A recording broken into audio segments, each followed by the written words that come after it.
안녕하십니까.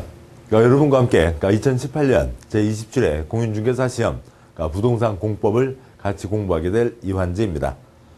저희 시험 전반에 대해서는 이제 큰 가닥들은 잡고 계시겠고요. 1차 시험에 민법과 부동산학 개론 두 개 과목이 있고, 2차 시험에 중개법, 그다음에 이제 공시세법, 공법 이렇게 세 개 과목이 있습니다. 그 책 자료에 그 기본 입문 강의, 그리고 이번 과정은 이제 기초 입문 강의이죠. 그러니까 이제 그 중요한 내용들을 이제 담고 있는데요. 먼저 우리 시험 전반에 대해서 다시 한번 짚고 가면은 날짜요. 시험 이력. 2017년 10월 28일 토요일에 시험을 보기로 예정되어 있습니다. 물론 이제 바뀔 가능성도 최종적으로 이제 바뀔 가능성도 있습니다만 이렇게 예정된 게 바뀐 적은 거의 없고요. 그다음에 11을 더해서 2017년 시험이 28회 시험입니다. 지금 좀 전에 말씀드렸던 1차 과목 크게 2개, 그다음에 2차 과목 크게 3개가 있는데, 1차 시험 시간이요. 민법과 개론에 대해서 아침 9시 반부터 해서 40문제 50분, 40문제 50분, 100분 하니까 30분, 60분, 10분이 되죠. 그래서 11시 10분까지 시험을 보시게 됩니다. 그다음에 2차 시험이 이제 3개 과목이 있죠. 중개법, 공시세법, 공법 3개 과목이 있는데 1시간 20분 쉬시고, 그다음에 12시 반부터 해서요. 역시 50분, 50분, 50분, 150분이죠. 그러니까 2시간 30분입니다. 그래서 낮 3시까지 시험을 보시게 됩니다. 이렇게 되니까 거의 수능 시험 시간과 비슷할 정도가 됐어요. 근데 아침 6시나 7시에는 일어나실 거잖아요. 시험장에 미리 도착하시고 9시 반부터 좀 긴장된 상태로 시험을 보시게 되고 낮 3시에 끝나게 되는데, 많은 분들 그동안 시험 보신 분들 말씀들이 뭐냐면은 2차 시험에서 아침부터 시작을 해서 낮 2시 지나고 나면 몽롱해지신대요. 집중이 잘 안 되신대요. 그래서 나중에는 제일 마지막 시간에 이제 공법을 푸시게 되는 게 대부분인데, 그때는 무슨 총기가 살아 계셔서 막 이제 또릿또릿한 걸로 보시다기보다는 거의 감각으로 푸신다 이러시는 분들도 말씀하시는 분들도 적지 않았습니다. 그러니까 시간 관리 잘 하시고 건강 관리 잘 하시고, 그다음에 공부하시면서 중간에 이제 모의고사들을 이제 계속 보시게 되는데, 저희 과정을 통해서도요. 모의고사를 보실 때에도 그냥 문제 한번 보신다 생각하지 마시고, 시험지 딱 정해놓고 날짜 정해서요. 자기 시간 정해서 9시 반부터 3시까지는 딱 시간 리듬에 맞춰서 문제 푸시고 하시는 그런 훈련들도 계속 하시면 도움이 되겠습니다. 이렇고요. 그 다음에 이제 공법에 대해서 잠깐 말씀드리고 가죠. 부동산 공법입니다. 국회에서 법을 만드는 거죠.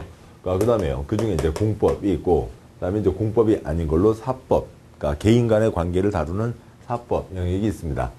그러니까 민법이 대표적인 예의 이제 사법에 해당하는 거죠. 사법의 대표적인 예로 이제 민법을 들 수가 있습니다. 개인 간의 관계에 대해서 다루는 거죠. A와 B, 개인 간의 관계입니다. 둘이 알아서 할 문제죠. 의사의 합치, 뭘 사고 싶다, 팔고 싶다. 뜻이 맞으면 돈 주고 물건 받으면 되고 하는 거죠. 그런데 이러저러한 과정에서 무슨 문제가 생길 수 있는 거죠. 그런 문제가 생길 수 있는 여러 가지 것들에 대해서 대비하는 것이 민법입니다. 그런데 이제 공법은 뭐냐면 공이 공짜, 사회 전체의 이익을 위해서 정해놓은 게 공법입니다. 따라서 공법은 그게 어느 한 지역사회가 됐든 또 아니면 국가 전체가 됐든 그 전체 시민들이, 국민들이 생활하는 데 필요한 전체의 약속이 공법이라고요. 그러니까 어느 한 사람이 이거에 대해서 어느 한 명이 자기 개인 이익을 위해서 이 약속을 깨면 사회가 제대로 돌아갈 수가 없게 되는 거죠. 그래서 이러저러한 규제를 하고 또 어겼을 때 뭐까지 가게 되고요. 처벌까지 가게 되는 거죠. 민법에서 징역 몇 년 그런 건 없습니다. 공법 어기면 처벌을 받게 되는 거고요. 그래서 우리가 흔히 얘기하는 법 어기면 큰일 나, 징역 가, 그런 것들은 대부분 다 뭘 얘기하고요. 공법을 얘기합니다. 가장 대표적인 예로 교통에 대한 법들을 보시자고요. 빨간불 때 건너가면 안 되죠. 다음에요. 그 차가 운전을 하는데 이쪽 차선, 이쪽 방향, 저쪽 방향 가운데 구분해 놓은 그 중앙 분리선을 넘어가면 안 됩니다. 개인 한 사람은 추운데 뭘 기다려, 빨간불이라도 빨리 가야지. 또 뭐, 그러니까 차가 이제 건너편에 친구가 기다리고 있습니다. 그러니까 저 앞에 신호가 있는데 거기까지 안 가고 실선 넘어가서 차 삥 돌려갖고 친구 태우고 가고 싶겠고 그런 마음은 생길 수 있지만 그런 것들을 다 허용하다 보면은 완전 교통이 다 마비가 돼버리는 거죠. 교통 마비 수준을 넘어서서 오는 차랑 부딪혀서 크게 사람이 다치게 될 수도 있는 겁니다. 그런 걸 해서는 안 되는 거죠. 그러니까 처음에는 그런 것들이 귀찮은 규제라고 생각을 하지만 지나고 보니까 이제는 그게 편한 거죠. 신호 지키는 게 편한 거고, 그러니까 중앙지선 안 넘어가는 게 편한 거고, 그러니까 그 이쪽 방향에서도 차로 차로를 변경할 때는 깜빡이 켜고 들어가는 게 자기도 조금 신경만 쓰면 자기도 편하고, 그러니까 안전하게 차로 변경할 수 있으니까요. 뒤에 오는 사람들도 편하고 하는 겁니다. 좀 지나면 편해지는데 그것까지 하기까지는 한 사람들이 귀찮다고, 그러니까 규제라고 느끼게 되는 것들이죠. 그런 것들이 공법의 대부분입니다. 쓰레기 아무데나 버리면 안 되잖아요. 그러니까 쓰레기 봉투 돈 주고 사서 분리해서 버려야 되죠. 그러니까 환경에 대한 거라든지, 그러니까 열심히 고생해서 돈 벌었습니다만, 그러니까 세금 내야죠. 그래야 국가와 지역이 유지가 되는 거잖아요. 세금에 대한 거라든지 여러 가지 그런 공법들이 있습니다. 그런 공법의 한 갈래로 그러니까 부동산 공법이 있는 거죠. 근데 다시 보면 한 발 더 나가서 보면 여기에서요, A의 토지를 그러니까 B가 산다고 치죠. 그러면 A가 자기 땅을 팔고 싶은데 누구한테 팔지, 또 B가 땅을 사고 싶은데 누구 땅을 살지, 그건 둘의 마음입니다. 알아서 할 문제고요. 둘이 만났다 하더라도 계약이 될 수도 있고 안 될 수도 있고, 계약이 됐다 하더라도 중간에 서로 해지할 수도 있는 거고, 그런 경우 해지할 수도 있고 그런 경우가 있겠죠. 근데 아무튼 잘 사고 팔았다고 치자고요. 사고 팔았으면 B가 이제 그 땅 주인이 B가 된 거죠. 이 땅 주인은 B다. 다른 사람도 알아야 그 판단을 할 수가 있겠죠. 그래서 뭐 해야 되고요. 등기해야 됩니다. 안 하면 처벌받죠. 요것을 C라는 사람이 중개를 했다고 치면은, 그러면은 이 개인 간의 재산을 큰 덩어리 재산을 다루고 중개하는 건데 뭔가 잘 해야죠. 잘 처리하지 않거나 마지막 또 신고하지 않거나 그러면 처벌을 받게 됩니다. 중개할 때도 지켜야 될 여러 가지 내용들이 있는 거죠. A 땅을 팔게 됐습니다. 그러면은 양도세 내야 되죠. B 재산을 새로 취득했습니다. 그러면 취득세 내야 되죠. 세금에 대한 게 있고요.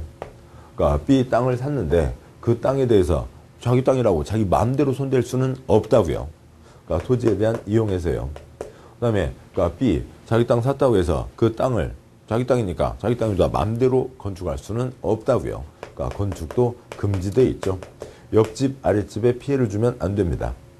따라서 우리 시험의 2차 과목에 중개법이나 공시세법, 공시법, 세법, 그다음에 부동산 공법들도 넓게는 대한민국 모든 법을 두 가지로 나누는 사법과 공법 영역에서는 공법에 해당합니다.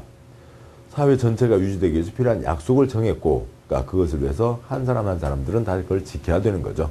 그런데 여기까지가 공법이고요. 그 다음에 이제 우리 시험에 공인중개사 시험 2차 과목 중에 부동산 공법은 그 중에서도 이 중개법 따로 있잖아요. 공시법과 세법 따로 있죠. 이 토지 이용과 건축 활동에 대한 규제를 담고 있는 게 부동산 공법입니다. 어느 산자락 땅이 있다고 치죠. 그 땅 주인이 이 땅 자기 땅이니까 뭐 내 마음대로 산 깎아서 거기다 뭘 해야 되겠다. 자기 마음대로 산을 깎는다고 치자고요. 이렇게 그냥 자기 마음대로 깎았다가 아무 조치 안 취해 놓으면 큰 비 내려서 무너지면 자기만 다치는 게 아니라 아랫집, 옆집에 큰 피해를 주게 되는 거죠. 자기 마음대로 할 수가 없다고요. 금지되어 있습니다. 못하는 거죠. 땅 손대는 것을 대표적으로 개발행위라고 부르는데요. 개발행위, 옆집, 아랫집에 피해를 주면 안 된다, 피해 줄지 모르겠다, 일단은 금지다. 뭐 받아야 할 수가 있는 거고요. 허가를 받아야, 행정청 가서 허가를 받아야 할 수가 있습니다. 다음 두 번째로는 허가를 받아서 그러면 땅을 만들었다고 치죠. 축대도 잘 쌓고 무너지지 않게 이러저러한 방비 조치 잘 했다고 치죠. 그러면 거기에 건물 자기가 마음대로 지을 수 있나요? 안 되죠. 엉망으로 지었다가 무너지면 그 사람만 다치는 게 아니라 거기에 들어온 사람들, 또 옆집 아랫집 피해를 주는 겁니다. 그래서 건축도 금지다. 허가 받아야 된다. 이런 내용들을 다루고 있는 게 부동산 공법의 주 내용입니다. 우리 시험 과목 부동산 공법이라고 하면 토지 이용과 건축에 대한 것들을 주 규제 내용으로 담고 있는 겁니다. 그런데 땅에 대한 법 300개, 그러니까 건물에 대한 법 100개가 있습니다. 그러니까 그 중에서 땅에 대한 법 4개, 그러니까 건축물에 대한 법 2개에서 6개 법이 저희 시험 범위에 있는 거고요. 지금 이제 앞에 이제 지금 책 내용으로 이제 3쪽을 펴고, 그 다음에 이제 주변, 이제 전반적인 말씀을 드리고 있는데, 앞에 목차에 보시면, 그러니까 6개 법 중에, 그러니까 1편, 그러니까 국토계획법에서 그러니까 12문제가 나옵니다. 그 다음에 2편, 개발법. 국토계획법은 이러저러한 내용을 모두 담고 있는 가장 핵심적인 법이고요. 그러니까 2편, 개발법, 도시개발법, 개발되지 않은 곳을 신도시로 건설한다. 6문제. 그러니까 3편, 그러니까 도시정비법. 이미 건물이 들어서 있는데 시간도 오래되고 낡았고 도로나 주차장 이런 시설도 그러니까 충분하지 않고 싹 철거하고 새로 아파트 등등을 올린다. 그래서 재개발, 재건축을 다루는 도시정비법에서 6문제. 4편 건축법, 건축에 대한 기본법이죠. 거기서 7문제. 5편 주택법. 건축물 중에서 상가도 있고 공장도 있지만 중개활동의 주 대상이 되는 것은 주택이죠. 아파트, 매매, 전월세 등등이 포함되는 거고요. 그러니까 매매 활동, 전월세, 계약 그런 것이 아니고 주택 건설에 대한 것이 그러니까 7문제 공법에서는요. 그다음에 6번째 농지법. 다시 이제 땅에 대한 법이죠. 논과 밭, 과수원 등등에 대해서 농지법에서 2문제. 이렇게 해서 전체 40문제, 그러니까 100점으로 출제가 되는 거죠. 그러니까 40문제가 100점이니까 그러니까 4문제가 10점이고 2문제가 5점, 1문제가 1.5점이 되는 거죠. 이렇게 되어 있습니다. 그러니까 그래서요. 부동산 공법이 뭐다? 그러니까 공법, 사회 전체의 이익을 위해서 사회 전체의 약속을 정해놓은 겁니다. 한 사람 한 사람이 그걸 어기면 안 되는 거죠. 이러저러한 규제를 하는 거죠. 그러니까 그중에 우리 시험범위 부동산 공법, 그러니까 토지에 대한 그러니까 그 토지를 손대는 것과 건축을 하는 이런 것들을 규제하고 있습니다. 근데 법을 이제 어떻게 운영하냐고요. 이제 그거에 대해서 보도록 하시죠. 그러니까 그 법이 어떻게 운영되냐에 대해서 그러니까 잠깐 좀 주변 얘기로 좀 더 또 나가보시죠. 대한민국 헌법, 특히 이제 2016년 겨울, 2017년 초 과정 거치면서 대한민국 많은 사람들이 헌법에 대해서 많은 관심을 갖고 또 항상 얘기하고 있습니다. 대한민국 주인은 대통령이요, 국민이요, 국민이죠. 국민이고 그러니까 법이 어떻게 진행이 되냐라고 하는 거죠. 그러니까 중앙 권력이 있습니다. 그리고 지방 권력도 있고요. 우리가 중앙 정부를 뽑는 것만이 아니라 지방 자치제도도 운영하고 있는 거죠. 그런데 5천만 국민이 매번 모여서 매번 회의를 하고 매번 투표를 하고 이럴 수는 없는 거라고요. 그래서 5천만 국민 이익을 위해서 그러니까 일들을 잘 하세요. 개인 돈 벌라고 그러니까 돈 버는 일을 하라는 게 아니라 공적인 업무, 국가 전체를 위한 또 아니면 지역 전체를 위한 공적인 업무를 하라고 그러니까 월급을 주고 있는 거죠. 우리 세금으로요. 그 사람들이 누구예요? 공무원이죠. 공무원입니다. 공무원들, 우리가 공무원분들 떠올리시면 7급, 8급, 이제 가까이 보시는 9급 그런 분들을 떠올리기도 하지만은 대통령도 공무원이고요. 장관도 공무원이고 시도지사, 국회의원, 판사 다 공무원들입니다. 그러면 그것을 위해서 그러니까 그 국가 운영을 위해서 그러니까 이 그러니까 권력은 국민으로부터 나온다. 그 권한은 다음과 같이 행사한다. 권한을 부여해준 기관들이 있는 거죠. 국민이 지켜야 될 약속, 법을 만드는 곳이 입법부이고 300명 국회의원을 뽑았고 그렇게 국회를 구성해서 거기에서 국민이 지켜야 될 약속을 정하는 겁니다. 그러니까 국회의원은 기본 취지는 그러니까 예산 따와서 그러니까 지역 발전시키는 게 일이 아닌 거고요. 그러니까 국가 전체를 위해서 우리 국민이 지켜야 될 약속을 정하는 게 그러니까 국회이죠. 또 세수로 나눈 이유는 서로 견제하기 위해서요. 어느 한쪽에서 마구잡이로 그 권한을 행사하고 독단으로 나가면은 국가가 엉망이 되니까 견제를 하는 거죠. 국회에서 법을 정했습니다. 그 법을 집행하는 게 행정부이죠. 그러니까 중앙정부의 대장, 우리가 누구를 선거로 뽑는 거고요. 대통령을 선거로 뽑고 그 대통령이 그러니까 국무총리와 장관 등을 임명해서 국가를 잘 운영해 가야 됩니다. 잘 운영하지 않으면 여기서 또 견제를 하는 거죠. 그 다음에요. 그러니까 법원이 있죠. 사법부가 있습니다. 아까 보셨던 A와 B 사이에 개인 간의 다툼 문제에 대해서 힘센 사람이 이겨요. 어떤 사람이, 백 좋은 사람이 이겨요? 그러면 안 되잖아요. 그러니까 법을 그대로, 그러니까 법을 이 사안에 적용을 해서 A 잘못 70, B 잘못 30 이렇게 판단하기도 하고요. 형법이요. 공법에 대한 넓게 공법이죠. 그러니까 노란선을 그러니까 운전하면서 노란 실선을 넘어가면 안 된다 정해놨습니다. 그런데 어느 누군가는 술을 먹고 아주 나쁜 그러니까 목적으로 넘어가서 사람을 크게 다친 사람도 노란 실선을 넘어간 거죠. 1차로로 운전하다가 갑자기 뭐가 뚝 떨어지니까 이크 하면서 살짝 넘어가면서 마주 오던 차 옆을 살짝 긁은 사람도 노란선을 넘어간 거죠. 그러면 노란선을 넘어갔으니까 똑같이 징역 1년이다. 그럴 일은 아니잖아요. 앞서 넘어간 A 그 사람은 아주 큰 잘못을 했으니까 징역 1년.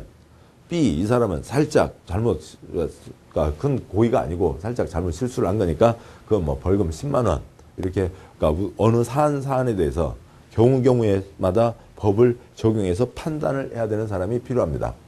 그러니까 이 어느 경우에는 C라는 사람은 큰 잘못을 했으니까 징역 1년, D라는 사람은 작은 잘못이니까 중앙선을 넘어갔다 하더라도 벌금 10만 원. 그것을 판단하는 사람이 누구고요? 그 판단하는 사람이 판사인 거죠. 그 판사가 일하는 곳이 어디고요? 법원입니다.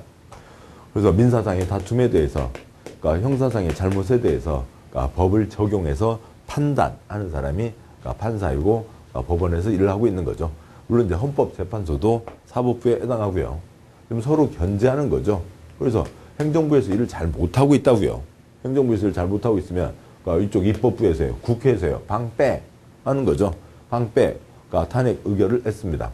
그러면 둘이 그냥 알아서 싸우는 걸로 끝이냐고요. 이쪽에서 그러니까 봤을 때, 에이 그거는 그 정도 일은 아니네.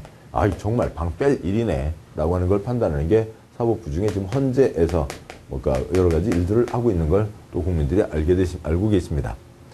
이런 식으로 돼 있고, 이 그림을 얘기 드린 이유는 법은 국회에서 정한다. 그거는 이제 우리 시험에는 나오지 않고 우리 상식입니다.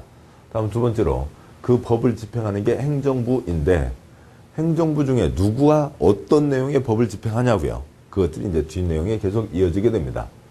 요 정도면 된 거고요. 그다음에 지방자치제도도 시행되고 있죠. 근데 지방에서는 그러니까 우리가 지방 판사를 선거로 뽑고 있는 건 아니죠. 그러니까 지방 약속을 뭐라고 하고요? 조례라고 합니다. 쓰레기 봉투 요금과 색깔, 그건 전국이 다 다르잖아요. 그러니까 그렇게 되고, 그러니까 다음에요. 그러니까 뭐 택시 요금, 미터 요금 올라가는 것, 그것도 지방마다 다릅니다. 그러니까 그런 지방 약속을 정하는 곳이 지방의회인 거죠. 그러니까 그리고 그런 약속을 집행하고 또 지역 주민, 시민, 군민을 위해서 일을 하라고 지방자치단체의 장을 우리가 선거로 뽑는 거죠. 그래서 지방자치단체는 지방자치단체의 장과 지방의회 의원을 선출을 해서 지방을 자치적으로 운영해가는 겁니다. 역시 서로 견제하라고 되어 있는 거고요. 그래서 지방자치단체의 장이, 그러니까 즉 시도지사나 시장구청장이 뭔가를 결정할 때 이 지방의회의 의견을 듣는 것들은 계속 책에도 여러 군데 나오게 됩니다.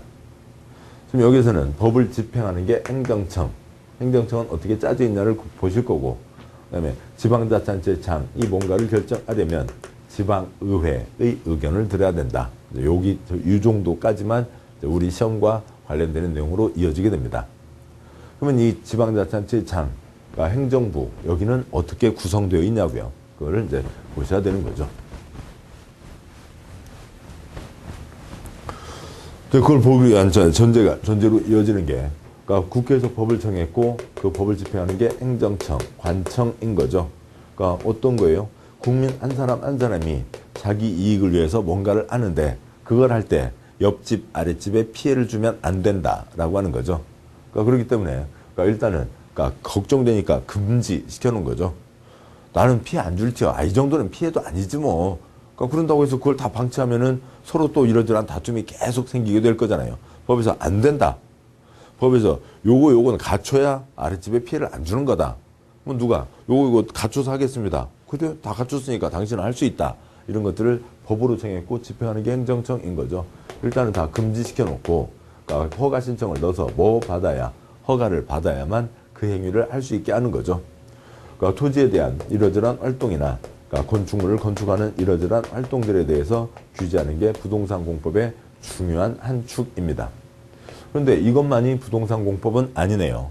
왜 그러냐면 개인이 허가를 받아서 땅 손대고 건물 짓고 하는 것들이 그러니까 건수는 많이 있지만 훨씬 더 건수는 많지만 그러니까 그것들이 미치는 영향보다는 한 사람 한 사람 하는 것보다는 관청에서 뭔가를 하겠다. 이것이 미치는 영향이 훨씬 더 큰 거잖아요. 어디에 고속도로를 낸다. 어디에 지방에 공항을 만든다. 그러니까 저쪽에 뭐 설악산에 케이블카를 놓을지 말지 4대강 사업을 할지 말지 그런 것들이 우리 국민 생활에 미치는 영향이 훨씬 더 큰 겁니다. 그러면 그러니까 앞으로 뭔가를 하겠다라고 하는 거에서 무슨 계획이라고 표현을 갖게 되는데 그런 계획을 세울 때 잘 세워야 되죠. 거기서 무슨 얼마를 빼먹을 건지 이런 거 하면 안 되고요. 그러니까 그런 건 이제 당연한 상식이 되고 또 계획 엉망진창 세워서 국민들 두고두고 고생시키면 안 되잖아요. 지금 지방의 공항들은 많이 있는데 지방 공항 중에서 그러니까 이익되는 곳이요. 그러니까 흑자로 운영되는 곳은 지금 뭐 제주도하고 김포밖에 없는 거죠. 인천공항은 이제 국제공항인 거고요. 나머지 공항들을 엄청 많이 만들었지만 다 적자고요. 뭐 적자가 뭐 하루에 비행기 2번 뜨는 공항도 있고요. 아니면 한 번, 일주일에 2번 뜨는 공항도 있고요. 근데 그 관리비는 나가잖아요. 운영가비는 나가는 거죠. 그냥 앉아서 그 지방에서는 그러니까 1년에 80억, 100억씩 그냥 공짜로 우리 세금들을 날리고 있는 겁니다. 공짜가 아니라 우리 세금을 날리고 있는 거죠. 그런 공항들 많습니다. 그 동네 반상회에서 결정해서 공항 만들었어요? 아닌 거잖아요. 관청에서 계획 세워서 한 거죠. 그런 걸 잘 했어야지 잘못해놓고 나면 두고두고 골칫거리가 되는 겁니다. 그러면 이 계획들을 세울 때는 어떻게 세우라고요? 잘 세우라고요. 그럼 법에다가 계획 세울 때는 잘 세워야 된다 라고 써놓고 그래서 계획을 세우는 공무원분들이 잘 세우면 되겠지만 그것이 아닌 경우가 많잖아요. 그러니까 이거에 대해서 세부적인 내용들을 정하게 됩니다. 세부적인 내용, 어느 경우에는 어떻게 한다라고 하는 게 아니라 절차를 정하는 거죠. 그래서 계획을 세울 때는 이 절차를 지켜라. 그래야 잘 세우게 되는 거죠. 그 절차를 갖추는 과정에서 여러 가지 의견들이 포함이 되고 잘못된 생각들을 좀 걸러내고 옳은 방향으로 또 미래를 바라보는 옳은 내용으로 이렇게 계획이 만들어져 갈 겁니다. 그런 절차를 거쳐라 라고 하는 거죠. 뭐 달리 얘기하면 이 절차를 거쳐라 라고 하는 것을 흔히 얘기하는 뭐라고 하고요. 매뉴얼대로 하라 라고 하는 거죠. 정해진 매뉴얼이 있는 겁니다. 꼭 계획 세우는 매뉴얼만이 아니라 여러 가지의 매뉴얼이 있죠. 그러니까 닭들이 비실비실 잠자고 그러니까 뭐 똥 싸는 게 영 이상하고 이상하네? 그러면 조류독감인지 아닌지 판단하는 그 매뉴얼이 있는 거잖아요. 그 매뉴얼대로 진행을 해야지 매뉴얼이 없다 보면 또 아니면 공무원들이 매뉴얼을 안 지키면 큰 사태로 퍼지게 되는 거죠. 닭이 비실비실 하면은 그 농장주는 관청에 신고하게 되어 있습니다. 그럼 관청에서 나와서 조사하게 되어 있는 거죠.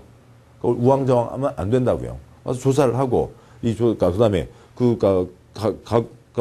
아무튼 배설물들을 가지고 와서 그 바이러스 검사를 해야 되는 거죠. 이게 H5N7인지 H5N8인지 그런 것들을 구분을 해야 되고 그게 어느 정도의 그러니까 전염성이요. 얼마나 잘 퍼지는지, 병원성이 있는지 없는지, 그다음에 이게 어디서 왔는지, 그야말로 까옥까옥 기러기 때의 잘못인지 아니면 이 사육 환경의 잘못인지 등등등을 판단해서 대책을 세우고 그러면 이 농장만 출입 통제를 한다. 안 되겠다. 이건 크니까 3km까지 싹 출입 통제를 한다. 아무튼 등등등 그런 것들이 정해진 대로 딱딱딱 가야 큰 피해를 막을 수가 있는 거죠. 메르스 사태 때요. 또 아니면 지진이 일어났을 때요. 그러니까 큰 배가 이렇게 침몰하게 될 때요. 그런 것들을 다 딱딱딱딱 지켜야 되죠. 그걸 지키지 않으면 안 되는 겁니다. 그런 것들이 다 정해져 있는 거고요. 그런데 그것에 대해서 당연히 행정청에서 무슨 중요한 결정을 할 때도 그런 매뉴얼들이 정해져 있는 겁니다. 그런 매뉴얼을 두 글자, 영어로 얘기하면 매뉴얼, 세 글자, 두 글자로 얘기하면 절차인 거고요. 그러니까 남성분들, 군대 다녀오신 분들, FM대로 해야 된다라고 하는 얘기 자주 많이 하시고, 들으셨고, 지겨울 정도로 들으셨고, 워낙 많이 얘기하다 보니까 이제 여성분들도 FM대로 한다는 건 다 아십니다. FM대로 한다. AM은 지지직 소리가 끓으니까 FM 라디오가 깨끗하다고요? 그게 아닌 거죠. 그러니까 담요를 접을 때는 딱 이렇게 각이 나오게 이쁘게 접어야 된다. 그건 이제 FM 중에 하나인 거죠. FM이 뭐냐면, 그러니까 필드 매뉴얼이라고요. 그러니까 그래서요. 그러니까 필드 매뉴얼, 현장 지침인 거고요. 그러니까 이걸 이제 군 용어로 좀 더 군대스럽게 바꾸면 야전 교범이 되는 거죠. 전투 상황에서 별별 경우가 다 생길 거잖아요. 오늘 전투를 앞두고 어제 뭐 작전 회의를 했습니다. 그러니까 거기에서 정해진 게 있겠죠. 어떻게 해서 어떻게까지 간다 라고 했는데, 그러면 그 전날 회의안 그대로 다 만들어서 그대로 딱 되는 거예요? 아니죠. 상대방의 대응이 달라질 수 있잖아요. 갑자기 비바람이 칠 수도 있고 눈보라가 칠 수도 있고, 그러니까 큰 비가 강이 엄청 불어서 건너가기가 어려울 될 수도 있고, 그런 각각의 상황에 미리 준비한 대로 그대로 임하자. 그래서 여러 가지 경우를 미리 다 준비하는 게, 그러니까 그게 FM, 현장 지침 야전 교범대로 해야죠. FM을 어기면은, 그러면은 그건 작전의 실패로 이어지게 되니까요. 절차를 어기면 국민을 위한, 지역 주민을 위한 계획이 아니라 엉망진창인 계획, 주민에게 피해주는 계획이 될 수가 있는 거죠. 거기서 뭔가를 빼먹으려고 하는 극히 일부의 못된 공무원들은 아예 지금은 초점도 아닌 거죠. 논외로 하고요. 그러면 이렇게 되어 있는데, 그러니까 공법의 어느 대목에서도 뭐 국민이 어떤 일을 할 때에는 관청 중에 누구한테 가서 도장을 받아야 된다. 또 어떤 계획은 관청 중에 누가 계획을 세운다. 라고 하는 것들이 빠지지 않는 겁니다. 그러니까 그런데 그러면 관청이 어떻게 돼 있고 누가 뭘 하는지 그거 너무 신경 쓰지 마세요. 거기에 정답 거는 거는 40문제 가운데 한 문제밖에 안 나옵니다. 관청 누구? 공법 공부를 좀 하시다 보면 관청 갖고 많이 신경을 쓰시는데 문장에 많이 나오니까 이 문장이 빠지고 나올 수는 없다고요. 그 다음에 나오는 횟수만큼 그걸 다 외우려고 하시는데 시험의 경향을 아셔야 되는 거죠. 기출문제 보시고 강의 들으시고 그러면서 시험의 경향을 아시면 그런 거 신경 쓸 필요가 없는 겁니다. 그러니까 다음 내용이요. 뭐 어느 경우에 그러니까 뭐 이게 회사의 그림일 수도 있고, 그러니까 또 아니면요 뭐 어느 집안의 그러니까 그림일 수도 있고, 뭐 그런 걸로 보시죠. 뭐 우선 가정 얘기부터 간단히 해보도록 하죠. 그러니까 뭐요? 그러니까 뭐 중학교 2학년 아이가 엄마한테 얘기했습니다. 엄마 나 연필 다 썼네. 그러니까 연필 사기 돈 좀 주세요. 용돈 주시죠. 아니, 돈 주시죠. 그러면 지용돈으로 사면 더 이쁘겠지만 지용돈은 이미 딴 데 다 썼잖아요. 그러니까 그리고 이제 그러니까 연필 사기에 돈 좀 달라고 합니다. 좋습니다. 그래서 이제 연필 사와서 이제 다음날 공부하고 있어요. 근데 어머님이 가서 보시고 내 이놈, 그러니까 내가 A 연필 사라고 그랬지 왜 B 연필을 사왔어? 그거 갖고 혼내시는 분은 거의 없잖아요. 그냥 연필을 뭘 살지 그냥 그러니까 여기에서 알아서 결정하면 되는 겁니다. 그것까지 위해서 간섭할 필요는 없다고요. 그런데 방학 때가 돼서 그러니까 집에서만 컴퓨터 게임만 하고 있는 거 이제 뭐 그러니까는 그러니까 학원이라도 간다. 또 아니면 내년을 위해서 학원에 가서 공부를 하겠다. 좋은 일이죠. 엄마 나 그러니까 이번 겨울 방학 동안에 학원 갈까? 그래 좋아. 그러니까 50만 원. 네가 알아서 등록하고 네가 알아서 다녀. 그렇게 하시는 분 많으실까요? 애가 어디 학원을 가겠다고 하면 또 아니면 부모님이 학원을 너 가는 게 어떻겠냐라고 해서 합의가 서로 이제 얘기가 됐으면 학원을 알아보시겠죠. 물론 아이는 친구가 어디 다니고 어디 다니는데 어디가 선생님이 좋대. 그러니까 뭐 어떻대.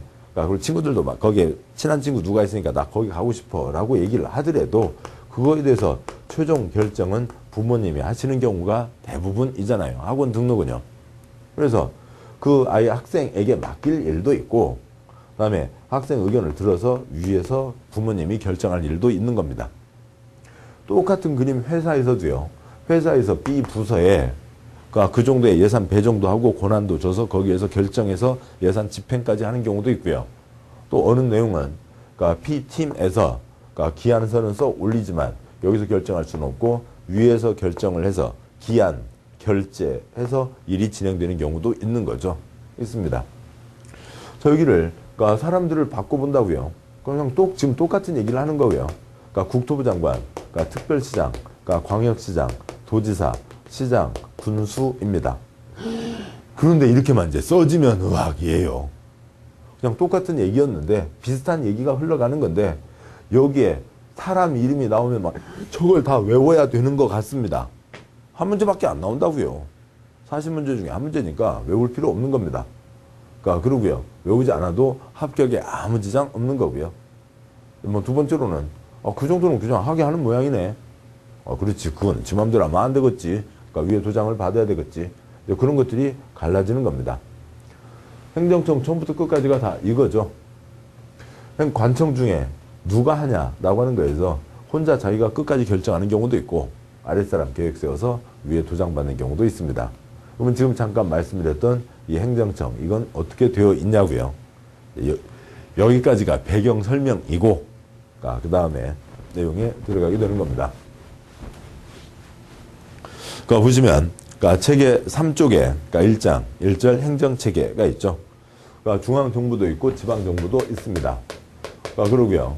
지방정부는 광역 지방자치단체와 기초지방자치단체로 구분을 하고 있습니다. 대한민국 국가를 대표하는 게 누구냐고요. 대통령은 몇만 개의 법을 다 대통령 개인이 몇만 개의 법을 다 처리할 수가 없으니까 중앙을 대표하는 건 장관입니다. 5개 법에서는 국토교통부 장관, 그다음에 농지법에서는 농림부 장관이 나오게 되겠죠. 미국은 몇 개의 주로 이루어져 있대요. 알래스카 포함해서 51개의 주라고 되어 있죠. 초등학생들도 많이 알고 있습니다. 한국은 몇 개의 덩어리로 나눌 수 있대요. 예. 17개인 거죠. 광역지방자치단체가 있고요. 서울특별시 하나가 있고요. 6개 광역시가 있죠. 인천, 대전, 광주, 부산, 울산, 대구가 있습니다.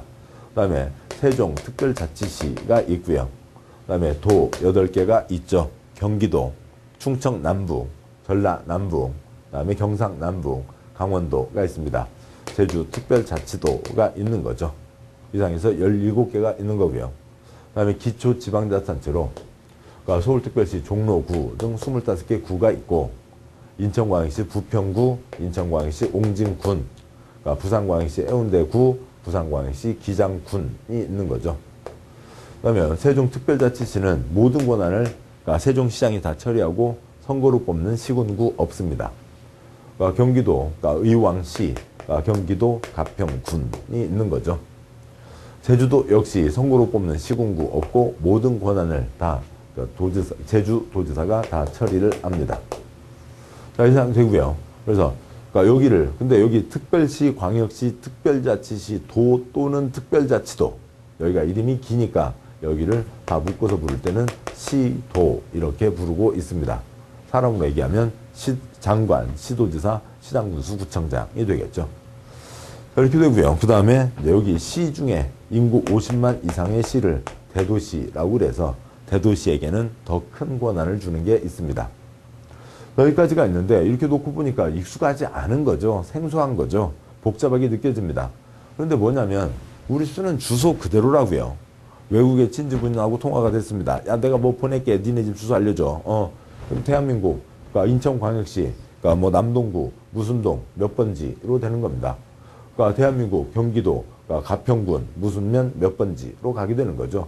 우리 주소, 택배 때, 홈쇼핑 때, 매번 쓰고 있는 주소입니다. 그리고 어디 인터넷 홈페이지 어디 하나 가입하려도 뭐 써야 되잖아요. 써야 되고요. 어디 가서 문서 하나, 관공서 가서 뭐 하려도 주소 쓰는 경우들 많습니다. 주소 자주 쓰는 거죠. 주소 쓰는 겁니다. 그게 옆이 이렇게 되어 있다고요. 이런 내용이고, 이걸 이제 봐가실 건데, 우선 넘어가기 전에, 그 6개 법 중에 가장 중요한 법이 국토계획법인데, 뒤에서 다시 볼 겁니다. 국토계획법은 이 중에서 이 특별시, 광역시, 시, 군을 기본으로 해서 운영을 합니다. 당연히 특별자치시, 특별자치도가 같이 포함되는 거죠. 그래서, 근데 여기는 뭐 한 군데밖에 없고, 그 다음에 모든 권한 그 사람이 행사를 하니까 여기는 얘기하지 않아도 큰 지장이 없습니다. 국토계획법에서는 특별시, 광역시, 시, 군, 특광시군이 나오게 되는데 이게 무슨 얘기인지는 국토계획법 가서 보도록 하시죠. 그 다음에요. 굵은 2번. 국토의 개발과 보전에 대한 결정. 시도지사, 대도시시장 있는데 이걸 또다시 그대로 바꿔서 보도록 하죠. 국토계획법은 뒤에서 보도록 하시고 그 다음에요. 관청이 특별시, 광역시, 세종과 도가 있고 제주가 있죠. 그 다음에 기초에 시, 군, 구가 있고 시중에서 50만 이상 대도시가 있다고 했습니다. 국토의 개발과 보전에 대한 결정 다 국가가 하는 거 아니죠. 국가는 외교와 국방은 국가가 책임져야 되고 또 특별한 것은 국가가 나서야 되지만 그게 아닌 기본적인 사항은 대한민국 지방자치제도가 시행되고 있는 거죠. 그래서 시도지사, 대도시시장이 뭔가를 결정하는 겁니다. 그 여러 가지 것 중에 대표적인 하나로 어디에 도로를 낸다고 보자고요. 신도시 건설을 한다. 시도지사, 대도시시장이 결정하는 게 기본입니다. 시댁이 되는 거죠. 경기도 의왕시에 도로가 필요합니다. 의왕시장 계획은 세우지만 자기가 결정할 수 없고 올려서 도지사가 결정을 하는 겁니다. 수원 인구 100만이죠. 그래서 경기도 수원시 대도시장이니까 도로계획 세워서 자기가 직접 결정을 합니다.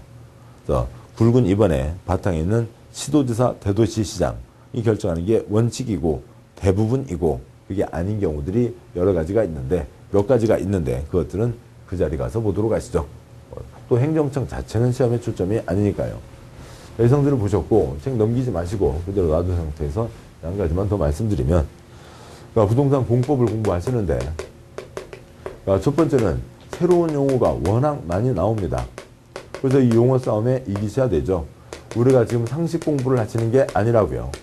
전문 자격증 공부를 하는 겁니다. 그래서 그러니까 상식으로 길이 있어야 사람이 생활할 수 있잖아요.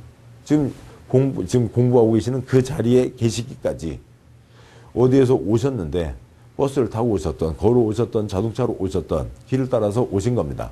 그래서 오셨지만 그래서 길 그러면 누구라도 다 알고 초등학생도 알고 하는데 그것을 우리 씨가 시험 공부를 하기 위해서는 이 길에 기반 시설, 공공시설, 도시군 계획 시설이라고 하는 여러 가지 이름을 부르고 있고 이 각각마다 또 차이가 있고 이걸 구분을 하셔야 됩니다. 이것이 우리 시험 공부예요. 예를 들어 보시자고요. 발을 다쳤습니다. 그러니까 발을 다쳤으면 아야 아프다고요. 그럼 집에서는 어떻게 하고요? 아이고 얼마나 아파. 그래서 그러니까 뭐 부모님이 주물러 주시거나 아니면 자녀가 주물러 주시면서 좀 괜찮아. 좀 나은 것 같아. 다음날 돼서 또 아야 그럴 수 있죠. 그런데 그러니까 병원이나 의원에 가셨다고요. 병원이나 의원에 가셨는데 거기에서 의사 선생님이 아이고 발이 아프시다고요? 발 내분을 오세요. 그러니까 발 좀 잘 씻고 다니시지. 그러면서 주물러 주고요. 좀 괜찮아요? 그러니까 그냥 가시고 그다음에 내일 아프시면 내일 또 오시고 발만 몇 번 주물러 주고 끝나면 되나요? 아닌 거죠. 이분들은 그러니까 우리 발에요. 사람 몸이 206개의 뼈가 있는데 발에만 52개 뼈가 있어요. 그 52개 뼈 이름을 다 아셔야 되겠죠. 다 알고 있을 거고요. 그러니까 의대생들 보면 가방에 사람 뼈 조각 몇 개는 뼈들 몇 개는 들어있잖아요. 뼈들 206개를 다 알고 있어야 되는 겁니다. 각각의 뼈에 어느 신경과 어느 혈관이 들어있는지를 다 알고 있어야 되는 거죠. 그래야 정확한 진료와 치료를 알 수가 있는 거잖아요. 이것과 비슷한 수준에 우리는 전문 용어를 공부해 가시는 겁니다. 그러니까 아이고 이런 용어들이 뭐 이렇게 귀찮대. 뭐 이런 복잡한 말이 많이 나온대. 공법은 어려워. 그러면 전문 자격증 시험을 보시기가 어려운 거죠. 그걸 하려고 지금 시작하신 거예요. 결국 외국어 공부를 하는 겁니다. 써져 있기로는 가나다라로 써져 있지만 완전 새로운 외국어들이라고요. 전혀 보지 못한 그리고 우리가 일상적으로 생각하는 그 영역을 넘어선 외국어 영역입니다. 외국어라고 생각을 하셔야 되고 외국어 중에서도 어쩌다 한 번씩 보셨던 뭐 영어, 중국어 이러가 아니라 뭐 들어보신 적 거의 없는 또 옛날 어르신들 누가 무슨 이상한 얘기하면 소련말 하고 있네. 소련말이라고요. 소련말입니다. 소련말은 뭘 어떻게 공부하셔야 돼요? 혀로 공부하셔야 되죠. 눈으로 보고 귀로 듣는 것만으로는 안 됩니다. 자기 혀로 소리 내시고 자기가 낸 소리가 자기 귀로 들어오시고 그래서 그것을 문장으로 읽을 때 그 글자를 그냥 대강 넘어가시는 게 아니라 또 그걸 읽는데 띄엄띄엄 끊어서 읽는 게 아니고요. 그러니까 툭 튀어나올 수 있어야 되죠. 그러니까 진달래와 철쭉은 바로 튀어나올 수 있어야 됩니다. 그래야 꽃을 구분할 수가 있죠.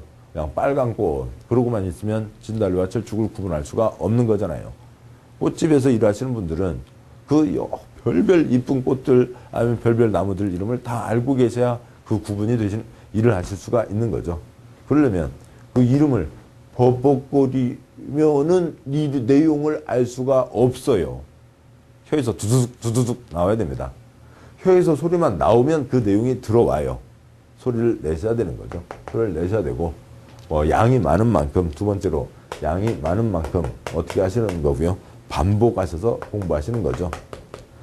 한 층 쌓고, 그 다음 또 한 층 쌓고, 또 한 층 쌓고, 또 한 층 쌓고, 이렇게 해가시면서 공부하시는 거지. 그냥 나는 요 대목은 확실히 알아야 되겠다. 요 대목만 판다. 그거 안 됩니다. 시루떡을 찌는데요. 시루떡에 떡을 조금만 먹자. 그래서 조금만 찌자.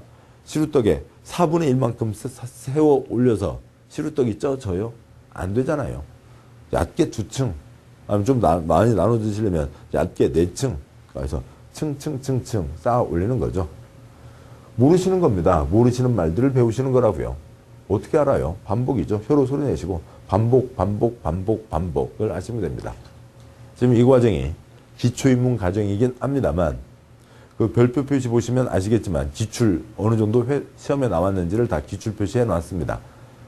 그러니까 이 책만 잡고 계셔도 이 책의 내용, 기초입문이지만 이 책만 이 책의 내용만 다 알고 계셔도 공법 60점 아무 걱정 없습니다. 우리 시험은 중요한 데에서는 또 나옵니다. 출제된 곳에서는 또 나옵니다. 근데 매번 무슨 문제은행 거기서 뽑아내는 게 아니니까 다른 출제 안 됐던 희한한 내용들도 들어오긴 하지만 초점 아니고요. 출제한 것만 잡고 계시면 되고 이 책 내용만 다 꿰고 계셔도 그 60점은 아무 걱정 없는 거고요. 그래서 처음에 기초입문 수준으로 들으시고 그 다음에 쭉 이제 공부를 하신 다음에 보는 과정을 다 들으시다가도 한 5, 6월 또 아니면 8, 9월 시험 앞두고 또 다시 한번 이 짧은 강의를 들으시면은 전체 내용을 쫙 한 번에 스크린 할 수가 있으니까 전체를 잡을 수가 있으니까 그거요. 그러니까 이 기초입문 강의는 두고 병행을 하세요. 훨씬 도움이 됩니다. 30 몇 시간이 되면 40시간 가까운 본 강의에 못지않는 소중한 강의가 될 겁니다. 자, 고생하셨고 잠깐 쉬고 이제 뒷내용들 계속 이어서 가도록 하시죠. 수고하셨습니다.